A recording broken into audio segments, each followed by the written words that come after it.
friends, welcome back to Civil Engineering Mastery. In this video, we are going to solve the Warren Girder by using methods of joints. If you want to know more basic details about Truss, please watch the link given in the description box. This is the part 3 video of that series. I had already uploaded few videos, so please do watch that. Though this method looks very simple, many of us feels that it is a complicated problem. I know why. The first reason is how to use the sign conversion properly and how to assume the members, whether we need to assume the member as a tension member or a compression member, how to use the directions, how to use the sign conversions while calculating the forces. So these are major factors makes us feel that this problem is a complicated one. So here let's make it very simple and I'll explain you clearly, and I hope by the end of this video you can solve this problem without any confusion. Let's start solving the truss. So two things you have to remember. First one is draw the free body diagram of the truss. Second one is draw the free body diagram of each joint. First, let me tell you why do we need to draw the free body diagram of a truss. Whenever you take a truss, you will be having the external loads and then supports. At A we have a hinged support and B we have a roller support. Okay, so due to this support we'll be having the support reactions. By drawing the free body diagram of the truss, so this is the free body diagram of the truss. We are having two external loads and we are having the support reactions. So here we are having the support reactions. For hinged support it is RA vertical reaction as well as the horizontal reaction, and for roller support we'll be having only one vertical reaction. So we are having totally 3 support reactions and 2 external loads. So here we know the value of the external loads. What is the value of the external loads that we know? So what are all the unknowns here? The unknowns are support reactions. So here the unknowns are support reaction. So we need to find out the unknowns by using the equilibrium equations. What are all the 3 equilibrium equations? Summation of Fx is equal to 0. That is summation of all the horizontal forces are equal to 0. Similarly, summation of all the vertical forces are equal to 0 and summation of moment is equal to 0. These are the 3 equilibrium equations which we are going to use to solve the unknown forces. That means to find out the unknown forces we have to use these 3 equilibrium equations and we are going to find out these support reactions. So by drawing the free body diagram of the truss, we are going to find out the support reactions. I hope it is clear. Now let me tell you about number of joints and number of members. So in this truss we have 5 joints, 1, 2, 3, 4 and 5, and number of members we have 7. So totally 7 number of members we have. Next step, let's draw the free body diagram of each joint. First let's consider joint A. Joint A has 2 members, member AC and member AD. So here you have to remember we are going to calculate the forces at each joint, not the member. So we are going to calculate the joint forces, not the member forces. So for that what we have to do? We have to assume the member as a tension member or a compression member, and then we are going to calculate the forces at that particular joint. So here I'm assuming the member AC as a tension member as well as AD as a tension member. So here you have to remember the concept clearly. Whenever you are assuming the member as a tension member or a compression member that exert a force which is opposite to the direction from the joint. For example, if you assume this member as a tension member that exert a force which is acting away from the joint. So from this direction you can come to know, so this member is a tension member, so that member exert a force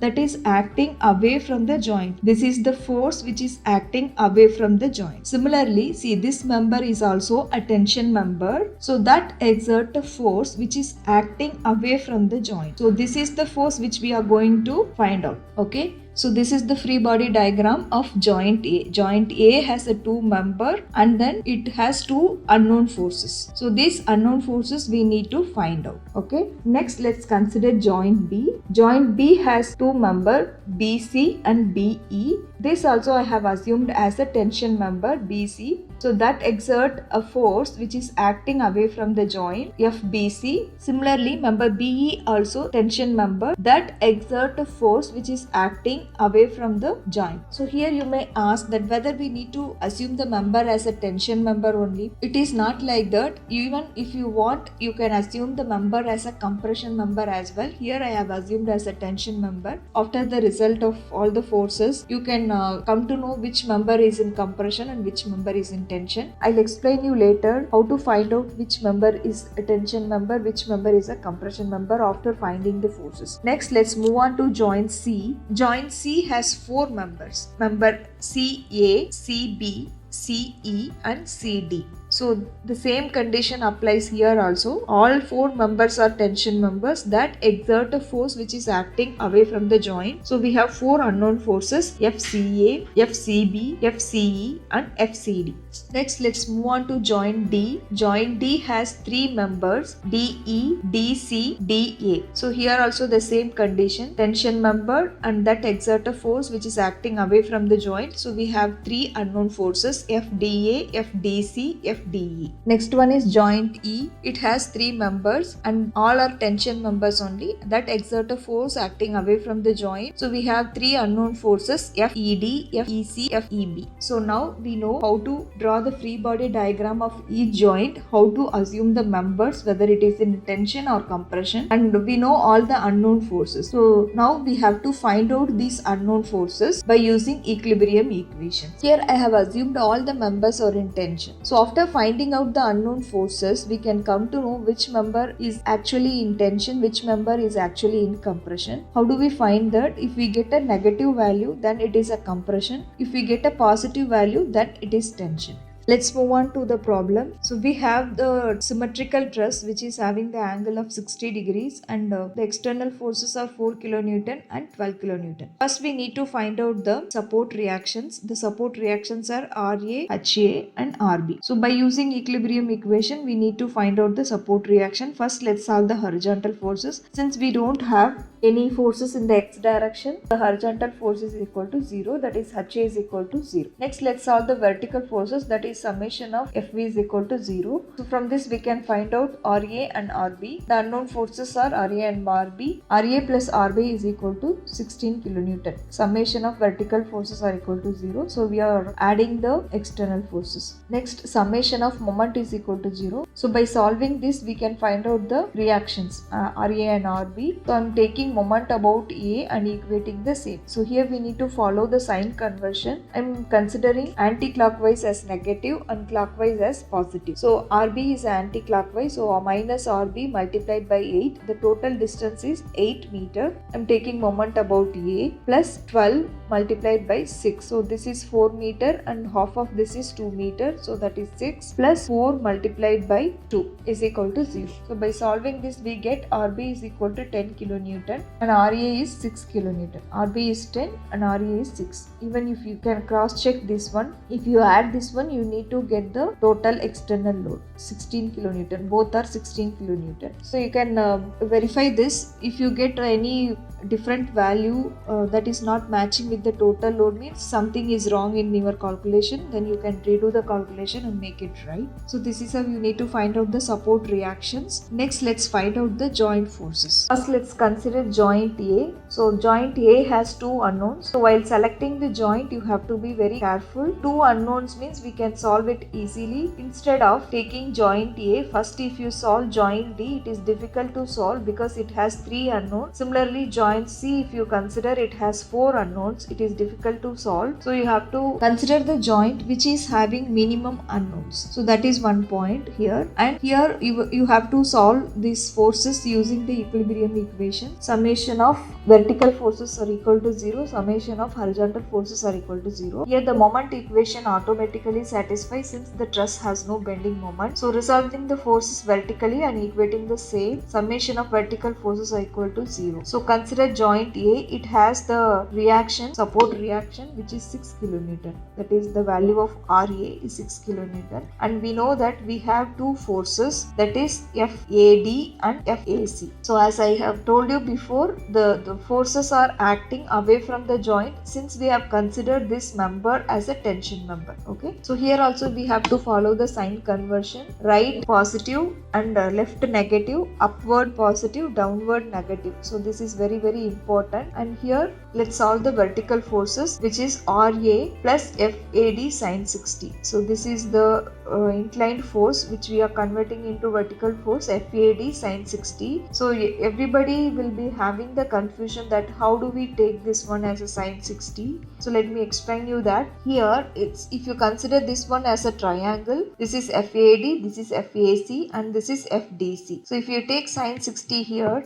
instead of this vertical force FDC, we get FDC is equal to FAD sine 60. So that is why we are taking here as a FAD sine 60. So here you have to remember the basic trigonometry. Let me explain you that so that it will become very easy for you. It is always good to remember the basic trigonometry. Let's consider a simple triangle which is having an angle of theta and the three sides are x, y and z. Let's consider sine theta here. So we'll be getting y by z. Sine theta is equal to y by z. Now we need to find out the y value, then y is equal to z sine theta. So this is the concept we are going to apply while calculating the joint forces. Now let's consider cos theta. Cos theta is equal to x by z. So if we want to find out the horizontal force x, then that will become z cos theta. Let me show you here how we can write this inclined force in terms of sine theta and cos theta. So this vertical force we can write it as fz sine theta, and horizontal force we can make it as fc cos theta. And here one more important thing is, like, we need to make sure that we are going to follow the proper sign conversion. If the force is acting in this direction, in the right direction, then it is positive.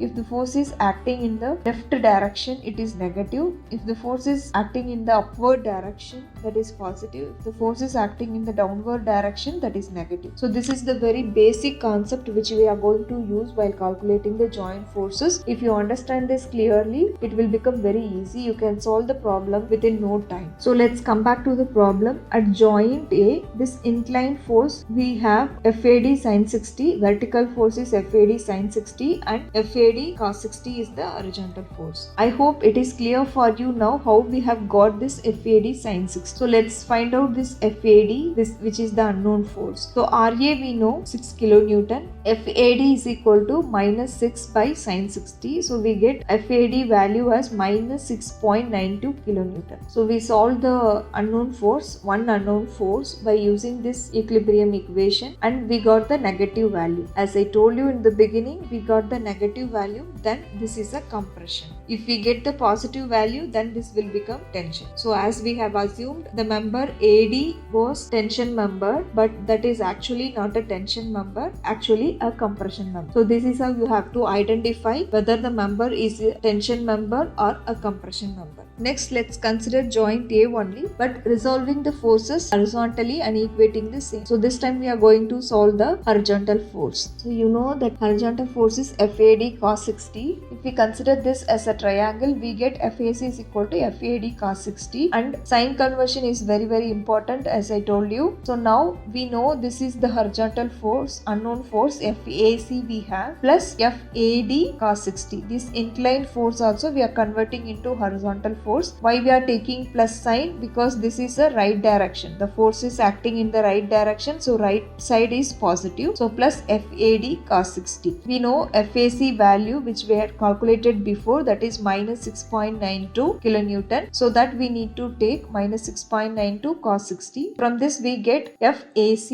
is 3.46 kilonewton, which is tension. So here we got the positive value. So then this member is a tension member. Whatever we have assumed is correct. From this we can come to know at joint A, member AC is a tension member, member AD is a compression member. Next, let's consider joint B, resolving the forces vertically and equating the same. So joint B, we have two members BC and BE. So FBC and FBE are the two unknown forces we need to find out. So we know here vertical force is FBE sin 60 and the horizontal force is FBE cos 60. Let's resolve this one. So this I am giving you for your reference. You can come to know how we got this FBE sin 60. Sign conversion is very important. I'm telling you again. So here RB plus FBE sin 60. FBE sin 60 is acting upward. Upward is positive. So let's solve this one. 10 plus FBE sin 60 is equal to 0. RB value is 10. So if we solve this one, we get minus 11.54 kilonewton. So which is negative value and compression. As I told you in the beginning, negative value if you get, it is a compression member. Okay. So member BE is a compression member. Whatever we have assumed was wrong. We had assumed as a tension member. So that is wrong. It is a compression member. Okay. Joint B, let's resolve the forces horizontally and equating the same. So again this I am giving you for your reference. So we know the horizontal force here is FBE cos 60. So minus FBC. So here you can see it is a negative value minus FBC. So because this force is acting in the left direction, so it is negative. Sign conversion is very important, because if you miss one, the values whatever you will get will become wrong, and then the whole problem will become wrong. So always you have to remember the proper sign conversion. So this is minus FBE because this force is also acting in the left direction. So we need to consider negative sign here. Minus FBC minus FBE cos 60 is equal to 0. We know FBE value, which is negative 11.54 kilonewton. So if we apply that one, we get here FBC is equal to 5.77 kilonewton,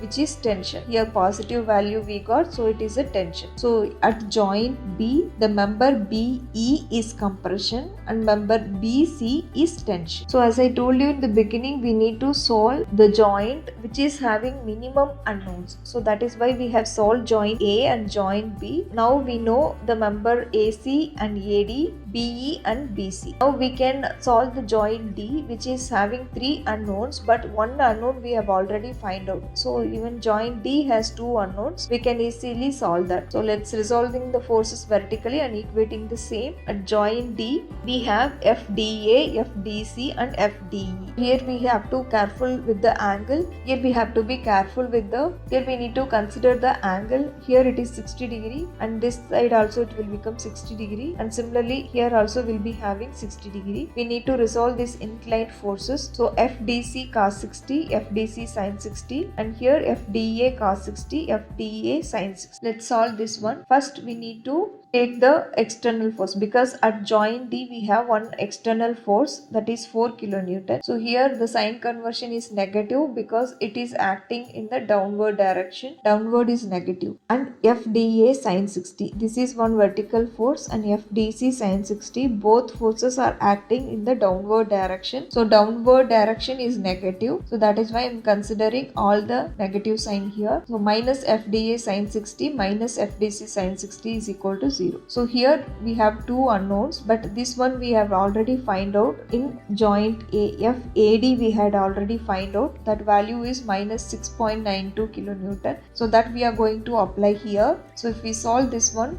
we get FDC is equal to 2.3 kilonewton, which is positive value, and it is a tension member. So the member DC is tension member. At joint D, member DC is a tension member. Next, let's resolve the horizontal forces. Summation of H is equal to 0. So here FDE we have in the right direction, so that is positive, and FDC cos 60, which is also in the right direction. Right direction is positive, and FDA cos 60. So here it is in the left direction. So left direction is negative. We know the FDC value is 2.3 kilonewton and FAD value is 6.92 kilonewton. So from this we can find out FDE. FDE is minus 4.61, which is compression. So at joint D, member DC is tension and member DE is compression, and DA, which we have already calculated, that is also compression. Next, consider joint D. Next, consider joint E,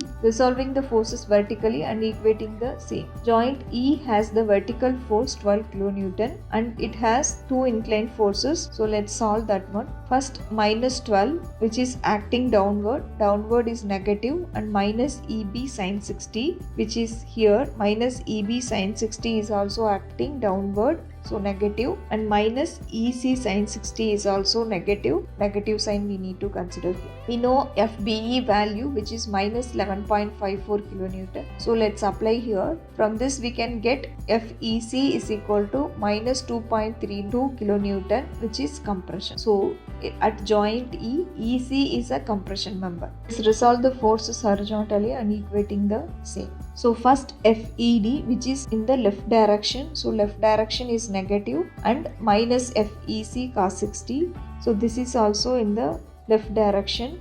So left direction is negative, and here it is in the right direction, FEB cos 60. Right direction is positive plus FEB cos 60. We know FEC value is minus 2.32 kN. We know FEC value is minus 2.32 kN, and FBE value is minus 11.54 kN.